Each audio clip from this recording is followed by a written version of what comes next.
Hello' everyone, নমস্কাৰ। মোৰ অন্য এটা মিনি ব্লগলৈ সকলোকে স্বাগতম জনাইছোঁ। মাঘৰ 1 তাৰিখৰ ৰাতিপুৱা এয়া দেখিছেনে, এটা মেজি জ্বলালে আৰু এয়া আনটো এতিয়ালৈ জ্বলোৱা নাই। ৰাতিপুৱা উঠি পথাৰলৈ বুলি এবাৰ ফুৰিবলৈ গ'লোঁ মাহীহঁতৰ লগতে। এই ঠাইখিনি যে মই বহুত বছৰ পিছত আহিছোঁ, কিন্তু এতিয়াও একেই আছে, শান্ত আৰু ধুনীয়া।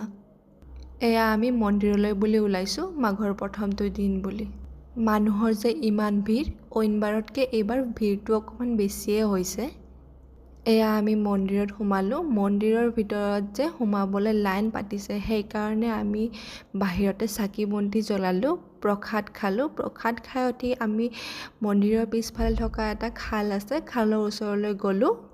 আগতে ইয়াতে কাছও ওলাইছিল, আজি পিছে দেখা নাই। এয়া গছত গামোচা বান্ধিছে আৰু এয়া নাম। অলপ সময় নামকে চাই আমি ওলাই আহিলোঁ। ঘৰলৈ আহি দৌৰাদৌৰিকৈ ভাতকেইটা খাই আমি গুৱাহাটীলৈ বুলি ওলালোঁ। থাকিব মন আছিল, কিন্তু কামৰ ব্যস্ততাৰ কাৰণে অকল 2 দিনেই ছুটি পালোঁ।